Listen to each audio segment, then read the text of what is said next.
crumbled cookies just came up on my Instagram. Listen, I need to just block them when I'm not in the US. I can't do it. Can't do the temptation.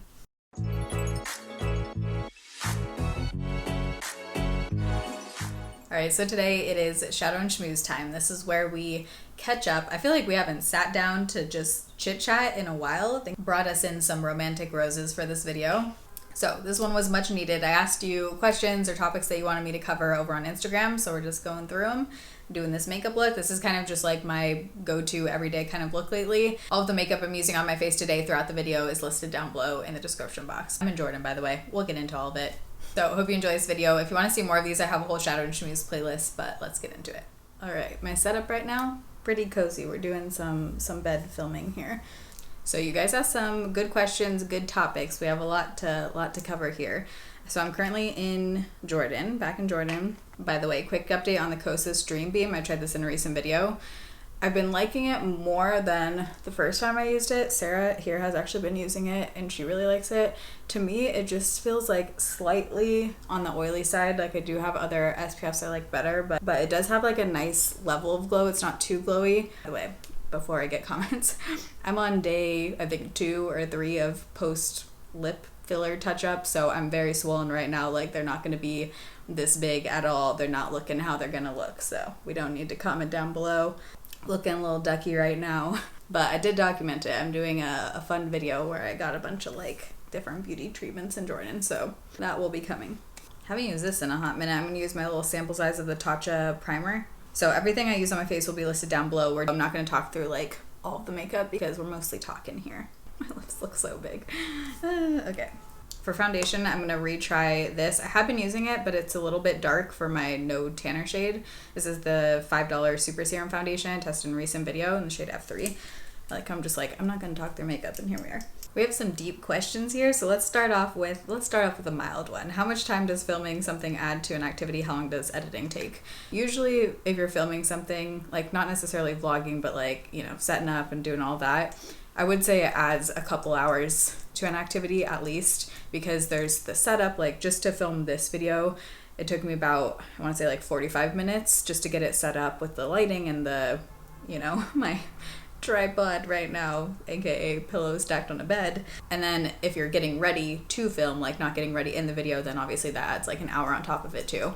And that's not including like the research and stuff beforehand. Like if I'm doing not just a video like this where I'm talking, but if I'm doing a video on a topic or looking into products, whatever it is, making notes, like there's the research part of that too, and the content planning and the editing, and then the thumbnails in the description box. So I would say whole process between everything, I would say minimum probably 9 hours per video, but I would say on average probably closer to like 15, especially my vlogs. Like those take me at least 10 hours just to edit, so those probably closer to like 20 hours each.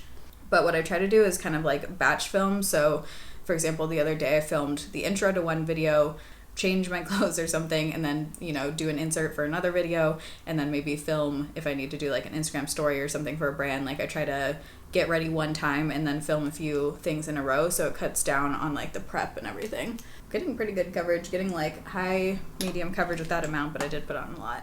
Wait, I need a question. Ooh, culture shocks EU versus US. I could talk about this topic for a long time. The biggest thing for me right now is anytime I'm not in the US, it is so wild that just like the big pressing things that at least me, when I think about personally when I'm in the US, like shootings, it's just not a thing in most of the rest of the world, like to that extent. Every single day when I wake up here, almost every day, there's some notification about a shooting. Almost every day. We're so used to it at this point in the US that it's sad. Obviously, it's like so tragic that this has become part of our daily lives pretty much, but it's not normal and it's not happening in the rest of the world to the same degree. I'm just going to keep it at that, but pretty much anytime I've talked to someone, it's like the big things are that they're just so blown away by what the US are shootings and healthcare, and that education is so expensive. Obviously, every country has its issues. Every country has things to work on. But let's go in with concealer. This is the Glowish Bright Light Sheer Concealer. This is a new one by Huda Beauty I've been testing. And so far, like, it's definitely, you know, it's sheer coverage. So it's more just like a natural brightening kind of look. I do feel like that foundation can look a little, like I can just see it on my skin a little bit. So I'm going to take my dry sponge and just press it in. And I feel safer. I feel safer not in the US, and I can't imagine right now having kids in the US, and that's obviously a big thing I'm thinking about right now is, and this kind of like leads into the next question, is I feel like I'm at this like split roads right now with deciding where to kind of move to, and I'm at the point where I'm like, I really don't know if I want to be in the US or somewhere else. Kind of thinking about all of these factors and what's most important, and also just where I'm at, like at the point in my life, I do want to, you know, meet someone and start a family in a couple years and all of that. So it's like, I feel like I'm making, and I actually would love your advice on this because I go back and forth in my mind all the time, but I feel like wherever I move to, I just feel like I'm almost weirdly choosing a life path instead of just like a city. And I don't know if that's just me massively overthinking it, but it is kind of like, it's like wherever you move, hopefully, you know, I would meet someone, and then I would be kind of more tied to that place. I would love to meet someone who loves to travel and like wants to continue doing this and then choose somewhere to move together, but obviously that's like the ideal situation. But I just feel like I'm almost like choosing between lives weirdly, where I'm like, okay, I could do the whole move to another country, and obviously who knows what would happen. Like I could move to another country and then end up moving back to the US, whatever. I feel like I'm in this weird spot where I'm trying to decide like what kind of big life route I want to go right now. And normally when I make decisions, I feel like I have this like internal feeling usually where I'm like, okay, I'm gonna do this, and I don't really overthink it. I just kind of usually do it, and it's usually pretty spontaneous and it just happens and it works out. With this, I feel like there's so much more pressure because of my age, honestly, just because of what I want in the next few years and what I know I want. Like, if I was doing this and making this decision in my mid-20s, it would be a no-brainer. I would be like, yeah, I'm for sure going to go move to Spain or move somewhere else for a couple years and, like, see what happens. But because I'm 31, I'm 30, actually, when this video goes up, I might be 31. No, I'll still be 30. There's just, like, biologically more pressure. I do have a gut feeling about Spain. Like, I have it, and every time I'm back there, I love it. I feel good there. I feel like, I don't know, it just feels easy. So I do have that feeling, but then I overthink like things with YouTube and things with work and just how it would change a lot. I mean, there's a lot of things to consider. I would be taking likely a big pay cut as far as, you know, sponsors, and it would just make things a little bit more difficult as far as logistics. And, you know, I don't know if I moved to Spain, if like the brands that I work with right now would still work with me, because I would be in another country. It would just make it all more difficult. But I don't know. If you have any advice, please let me know, because I talk about this with friends and family and whatever, and everyone's just like, follow your gut. And I'm like, okay, but what do I do? You know, I genuinely am like, I feel like I'm just choosing between lives, which is a very odd position to be in. Thought about doing Spain for like a year, but at the same time, it's like, if I'm gonna go through the whole process of doing the visas and learning Spanish and doing all these things and like trying to meet people there, a year is really not that long in the grand scheme of things, especially like moving to a new city. I feel like it usually takes like a couple years to really like meet people and do all of that. So I don't know if I want to do like the 1 year thing somewhere. I kind of feel like I'm gonna try to put down roots and actually stay somewhere wherever I choose next. I don't know, man. I think about this every day, and I'm just like, I hope some kind of answer or something is going to come to me one of these days. A lot of questions about how the visit to Mayo Clinic was. So just to give some background on the whole Mayo Clinic thing, almost 2 years ago now, I started the whole process of trying to get into the Mayo Clinic, which was very difficult. It took, I think, 4 months. The thing with the Mayo Clinic is that the benefit is that there's whole teams that actually work together. What a concept. Like, doctors from different areas and different specialties consult each other, work together to try to figure out what the heck is going on.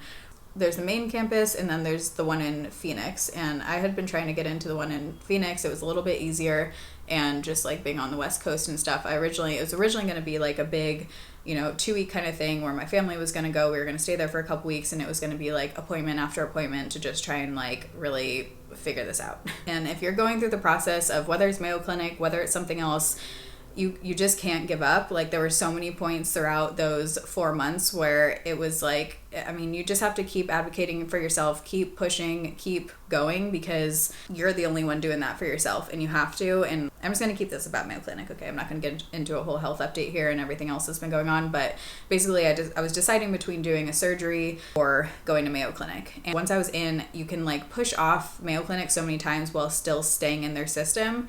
And long story short, the Phoenix appointment just so happened to work out where I basically had to go to Mayo Clinic within that time frame, or else I would have been like booted out of their system again. So basically it was just one appointment to essentially stay in their system so that I can go and do the whole like 2-week thing. It's never a bad thing to get multiple opinions ever, and you should. Like, if you're doing something medically, considering a surgery, trying to find answers, you have to go to multiple doctors. Don't just go to one. And obviously it's like very much a privilege to be able to travel for medical help, and I recognize that. And if you do need help with medical bills or anything, I highly recommend Health Well Foundation. I'll have them linked down below. But even if it's just in your home city or home state, you have to go to multiple doctors and get different opinions on things. So went to Mayo Clinic. I felt like I was like going to a celebrity's house or something. That's like how much Mayo Clinic has been built up in my mind. It was just the Phoenix campus, so there are different campuses. That's not the main one. But when I do actually go to Mayo Clinic and do the big 2-week doctor after doctor thing, I think I am going to try to go to the other, like the main campus. I have heard it is better, and I just feel like if I'm going to do it, I want to try and get into the main one. I just spent so long on that one eyebrow. But overall, I would say the appointment was good. I got a couple things out of it, got her opinion on the potential surgery I would do. And then also I'm going to try a new medication. There's all these regulations with like, I have to be in the same state where it's prescribed from the same neurologist. So my current situation makes that a bit tricky. So trying to work out all those logistics right now. And it's always so hard for me to film when there's people, like everyone's outside this room right now, and I feel like I can't film like normal. So have you had to cancel / reschedule a flight because of health, asking for my own issues? Oh my god, yeah. I've probably literally had to cancel at least 30 flights in my lifetime. At least. It happens all the time. I mean, you just have to go with the flow. I try and always book tickets that are changeable or refundable, or else you're just gonna like lose out on a lot of money. So I would just say like, try not to be hard on yourself. It's out of your control, and if it happens, it happens. Yes, it's inconvenient. Yes, sometimes it causes a chain reaction with all your other travel plans where you have to reschedule everything, but it is what it is. I got a few questions about burnout. Have you ever experienced burnout as a creator who's been doing YouTube for 10 plus years? I feel like there's been a lot of talk about burnout lately. I don't know if it's because the whole wave of TikTok influencers are now reaching the point where it's been 2 or 3 years. Maybe like a lot of people are experiencing that for the first time. I'm not sure. Gonna go with the NARS Laguna Bronzer. This is so beautiful. Actually, wait, no, I'm not. Gonna use the Tower 28 Broad. I have been liking this on fair skin, but I feel like the shade, I just prefer the NARS a little bit more as far as the shade. It's a little bit more, NARS is more neutral. I do like Broad a lot, but it can pull like slightly warm. They look really similar in here actually, but this one pulls a little bit more warm on the face. But yeah, doing this for 10 years, I've definitely experienced phases of burnout. Any job, I feel like there'll be phases where there's ups and downs. You'll experience burnout, but I think there's a lot of talk about burnout with social media related work, because there's the mental side of it and the creative side of it too, which for the most part you are your content. So it can be interesting when internally you might be going through stuff or experiencing burnout, whatever, but then you're still trying to show up and do your job, but you are yourself, your personality, you are your job. So my big burnout happened at the same time that I had the neck surgery in 2020. I feel like it started as like a forced break where I was like, going through the surgery, going through all this stuff, and then it was everything kind of like compiled all in one. I have a whole video talking about this back then, so I'll link it in the eye down below, but it was a lot of stuff just happening all at the same time, and it was kind of like it was a forced break for the first time. I mean, I was like massive workaholic before that. If you're new here, like, yeah, I used to be just like way intense workaholic, like very unhealthy. So it was like the first time where I had to like force myself to physically not work and take a break because of the surgery and everything else going on. But that was like true burnout in all definitions of the word. That's also when I started therapy. I started reading. I started like, it was just kind of this whole like self-reflection kind of thing.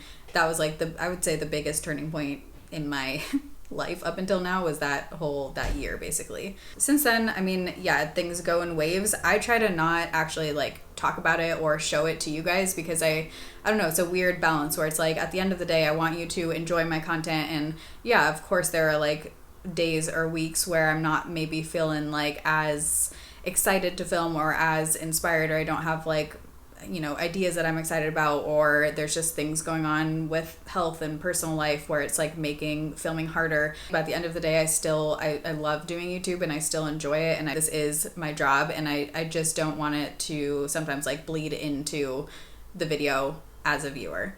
I just don't announce it. I just kind of do it and then go from there. And I think like the way I try to kind of combat that is I do put, you know, restrictions on myself essentially, as far as like on my phone. I have all of the, you know, time limits on the app, so I'm really not like scrolling on Instagram, or I mean I click ignore, don't get me wrong, I do the ignore, remind me a 15-minute thing, okay. I'm living real life, and then I try to separate out social media and work versus actually living. I post it afterwards. I'm never like filming and then posting on Instagram stories right away, even that day. Usually it's like a day or two or a few later. I don't share a lot of my friends, a lot of my family, a lot of stuff going on in real life. I keep boundaries with talking about health, with talking about topics that are, you know, more sensitive and important to me, and just there's a balance. And I think there's a fine line between wanting to connect with people, wanting to help people, and there's, you know, a lot of topics that I'm sure I could talk about and a lot of you would relate to, and I'd be able to connect with you on that and maybe help you in some way. But at the end of the day, you have to like weigh out your own mental health and mental sanity, and this, you know, is a job. And if you want to continue to be able to do this job, you have to put those boundaries up, and you have to be able to separate that out and create healthy boundaries. Because obviously that's taken years and years to realize, but I think I actually shared less at the beginning. I would say the first like 5 years I was on YouTube, I mean, it was primarily makeup, so I actually think I've shared slightly more over the years and tried to be more open about certain things, mostly because through therapy. Because if you go the other route, which is what I was doing, and like totally separate them off, then I do feel like I'm living two different lives, and that can create all these other problems where I still struggle with this. Like literally every day I think about this all the time, and it's worse when my health is worse, because then the reality looks different than what I'm showing and what I'm talking about. But like, yeah, this is the struggle for me. This is where the burnout comes from, is like the mental side of it, as far as what to share and what to not share and how much to share. Like that's where I get the burnout, not as much like the creative stuff or like the actual job. Like I love filming, I love talking to you guys, I love a lot of parts of YouTube. For me, it's just separating out like what's going on in my life, because it affects, you know, every minute of every day, versus what I'm sharing. That's what I'm constantly trying to figure out, is the balance, and still working on it. What those boundaries are is what's hard to figure out, and where the line is. But at the end of the day, like, I love this, and I'm so thankful I get to do this. And there's so many, I mean, if the good things didn't outweigh the bad, I wouldn't be still here. But here's the thing, if you're on TikTok, if you're new to this, just remember that whatever you put out there is out there forever. Some people I think are fine with oversharing, but just really think about it. I think sometimes people don't realize until you're like way down the road, where you're like, whoa, all of this is out there and you can't take it back. Yes, it's great to connect with people. Yes, it's great through TikTok and through YouTube and all these things to be able to, you know, search for a certain thing and find other people who are going through the same thing. It can be really helpful, but at the end of the day, you have to do what's best for yourself. You can go down a hole, let me tell you. Have you still been going on dates? We're gonna use the LYS cream blush. Love this. This is very long lasting. I feel like this is one of the most long lasting blushes. Wore it side by side against the Danessa Myricks in that video. Lasted the entire night, and the Danessa Myricks had like worn off a bit. Have I still been going on dates? I have been going on dates. Depends on the city, how long I'm there for and stuff, but I'm kind of at this point where I have had a few really good first dates, and then I peace out and I leave. And it's just hard after one date to kind of continue talking, continue, you know, seeing where it goes if I'm not in their city. Something I'm thinking about also with the whole like staying in one place thing, like it is, yeah, it's, unless it's someone who's doing the same thing I'm doing, or who like travels a lot anyways, which would be ideal. Like I would love to meet someone in that situation. Unless it's like that, it does make it tricky. Have you seen Jewish Matchmaking? I have. I did actually just watch that here. Here's the thing with like Indian matchmaking, Jewish matchmaking, I wish Netflix would give some more background on like the culture and certain words that they're using. They're just like assuming, I feel like the producers are assuming that everyone knows what they're talking about, and that's not the case. And I feel like it could be like such a good opportunity to educate people on different cultures and different types of religion and everything, and they're kind of just like throwing out these words, letting people make their own assumptions about what that is or what the culture is. So that kind of bothered me with that show. And I'm gonna add a little bit of Coral Cutie. Love this. Would you ever get a tattoo? Up until like a few months ago, I would have said no, unless it was like the kind where it comes off in a few months or a couple years or whatever. Like I'm kind of waiting. I'm like holding out hope that there's gonna be something like that where you can just have it on for like a few years and then it'll completely fade off. There's some companies out there, but they're kind of like going through lawsuits and stuff because they're not actually fading. Like the tattoos are just staying. But if a company like that existed, I would for sure do that. But up until a few months ago, I would have said like only that. Now I'm kind of like, I don't know. I've been thinking about it. I just don't know what I would commit to put on my body for forever, because what I thought I would have wanted a tattoo like years ago, I had an idea for a tattoo, and now I'm like so glad that I didn't do that. I would not want that on my body. So I just feel like I don't know if I can commit to something that I would want on there for forever. But I love the look of tattoos, and if I did, I saw this girl in the airport and she was wearing like ankle leggings and then just like Nike shoes, and she had like a ankle tattoo that was on the inside of her ankle, and it looked so cute. So I love that spot. Do you think there's hope for a better world? Things are getting crazy. Deep question. Man, I sure hope so. I don't know. I think the next 10 years are going to be real interesting with AI, with the state of the planet, with women's rights, with political stuff, with, I mean, I don't know. There's a lot. I want to say I do, but I also am kind of like a realist, and I'm not quite sure. I'm really not sure. Have you ever gotten so sick that you had to seek medical attention in another country? Oh yeah. Literally the first week and a half in Jordan. I'm not loving the shade of this, but I'm gonna use the e.l.f. Rose Quartz highlighter. Obviously, getting sick in another country there's just like more logistics to figure out. It helps if you are with someone or if you know someone, but I've done both. Like I've been sick on my own in another country. I was sick in Spain, had an infection like when I first got there and had to go to I did like a virtual doctor's appointment. It was like the easiest thing ever. I did a virtual doctor's appointment. He gave me a QR code prescription that I could just take to any pharmacy, and it was like the quickest, easiest, cheapest thing. I do have travel health insurance. I'll link the one I use down below, but I haven't actually submitted like a claim to it yet because it's typically so cheap in other countries, like just paying out of pocket compared without insurance, just like paying for it. The insurance is mostly if like, you know, something major happened and I had to go to the hospital or whatever. But just as far as like going to a doctor if you need antibiotics or something, it's usually pretty affordable and cheap and easy in other countries, like way more so than in the US. But yeah, the first week and a half I was in Jordan, I got pretty sick. It was not good. It was like my normal health stuff compiled on top of, I had like a throat infection that turned into something else and whatever. Had to go to the doctor twice, got like steroid shot injections and then antibiotics, and it just kind of like flared up everything else. So it was not a fun first week and a half here. But obviously it was like really nice to have help and be around family here and get help going to the doctor and stuff like that. It's different when you're traveling on your own. You just have to, you know, figure it out on your own and get through it, but pretty used to that. But if you are traveling on your own and you need help in another country as far as medical stuff, just like ask people. People are usually really willing to help, whether it's you need help finding a doctor or you don't know what to do. Like ask your Airbnb host, ask your neighbor. People are usually very helpful. But also I think you'll find that like in most places is actually much easier. The process is usually much easier and much cheaper than in the US. Please discuss your thoughts on Philly. Okay, I got a few questions about Philly. So I went to Philly with my mom and my grandma. My grandma's best friend. If you missed that vlog, it was like a New York and then there was a little bit of Philly at the end. I ended up not doing a whole Philly vlog, but we'll put in some videos here as I'm like talking about Philly. I'm gonna use Rare Beauty Exhilarate because I wanna be beaming. So Philly, I feel like gets such a bad rep. I've never heard really anyone say good things about Philly before the last couple years, really.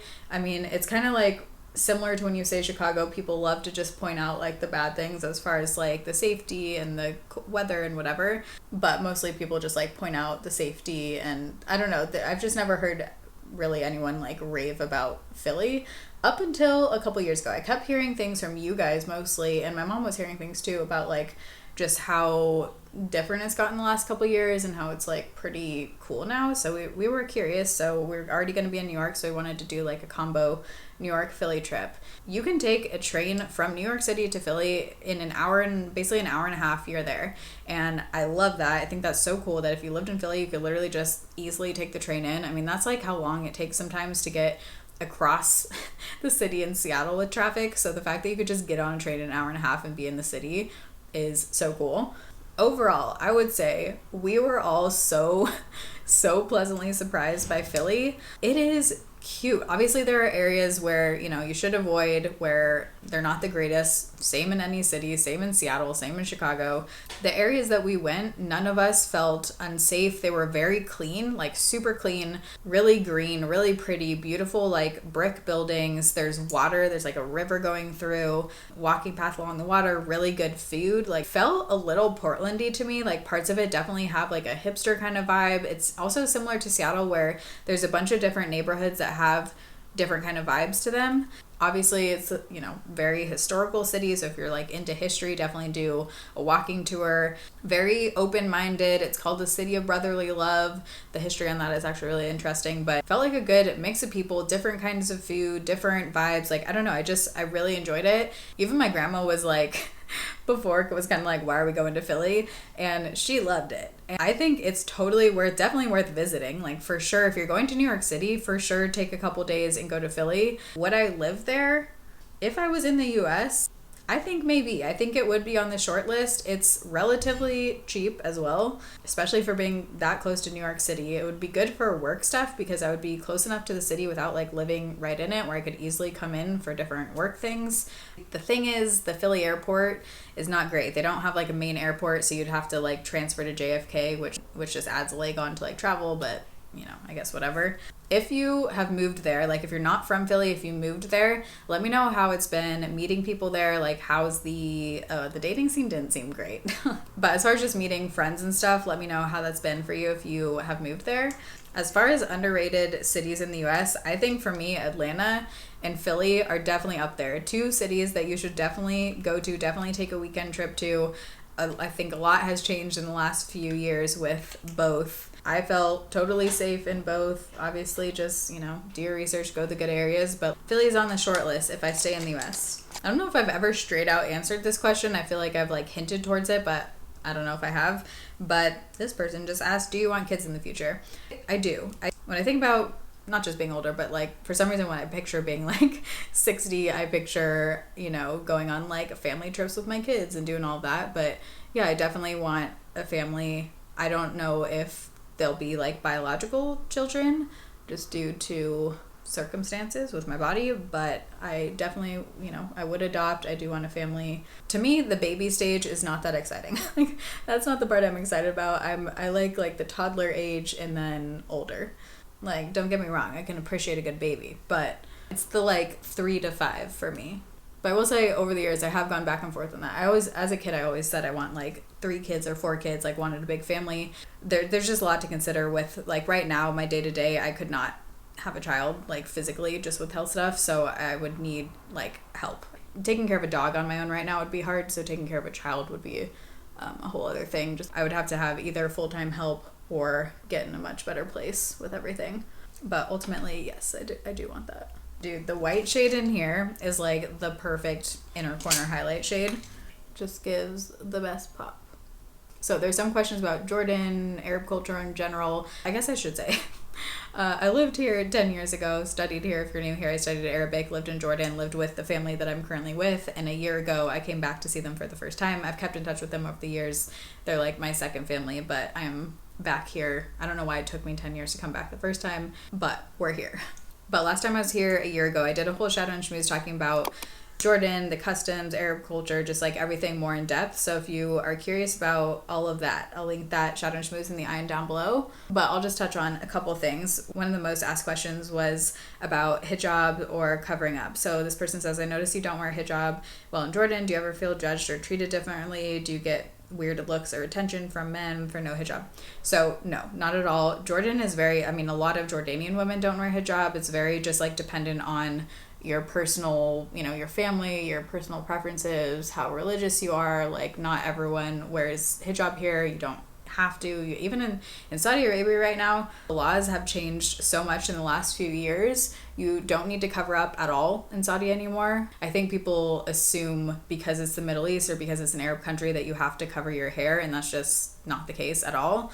And no one's looking at you differently. Like I said, a lot of Jordanians don't. A lot of Jordanians now are wearing like crop tops and tank tops, and I mean, it's changed a lot in the last 10 years. You definitely don't need to. It's very just like personal choice. I've been really liking this mascara. It's the Amy Collet. Different than my other like go-to mascaras, as in it is more natural, and just like if I want just a soft kind of mascara look, I'll go in with this one. It's not as voluminous. You can build it up, but it just gives a nice like soft, I don't know, just more natural kind of mascara look. Is your Arabic coming back after spending time in Jordan? LOL. I mean, yes, it's coming back more, you know, than the last 10 years, but when you're not using a language for 10 years, I mean, there's just no way. I can understand more than I can speak, for sure. My speaking is terrible now, like actually terrible. I studied it for 4 years in college and then lived in Jordan for a year. When you're fully immersed, you just learn it so much faster. Like those 4 years in school it wasn't even comparable to the 1 year here. But no, now I would say I'm definitely back to kindergarten level. For the most part, if I'm like sitting in a room and they're all talking, I can like get the gist of the conversation. But definitely my Arabic is nowhere near where it was 10 years ago. Here, almost everyone speaks English now. I still try. I mean, I just think wherever you are, if you speak some of the language, like it's just generally more respectful to try. So like if I go into a coffee shop, I still try to order in Arabic and I'll try to get along. But if I need to throw in an English word here and there, I will. Update on these lashes. I don't have the outer packaging, but these are the Kiss lashes that I tried in the soft glam look. And by the way, the last few videos haven't been like going out to everyone's feeds and things. So if you missed the last few, I have a soft glam makeup look. I have a New York like foodie vlog.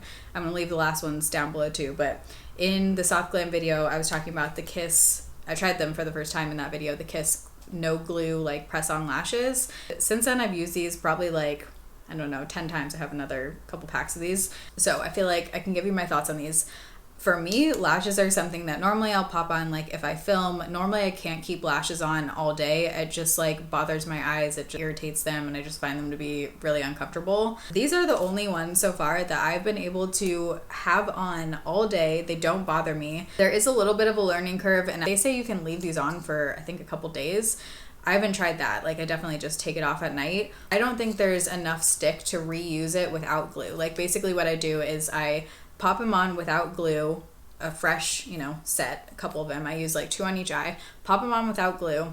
They'll stay on all day, no problem, without glue. Super comfortable. Literally can't feel them at all. And it just adds some really nice like length to my outer lashes and it looks like nice and natural. And then I take it off and I'll reuse, like right now you can see I have a couple just chilling here. I'll reuse them the next day with glue. I don't think you can reuse the same pair without glue. But if you're someone who is sensitive to lash glue, if you feel like they're like normally too heavy and uncomfortable, try these because I feel like they're such a game changer. And you want to avoid your waterline, so stick it right under your lash. I start on the outer one, stick it right under your lash, avoid the waterline, and it should just kind of like cling on. I do think the mascara helps. Gives it like a little bit of extra stick, and then you kind of like press it together with the mascara that you put on. But I've never had them like fall off, even in like wind and stuff. I mean, they stay on. Sometimes I'll just put one on. It just depends how the rest of my lashes are looking, like one little, you know, piece here. And make sure you get out your, like take out your lower lashes because you don't want it to stick to your lower lash.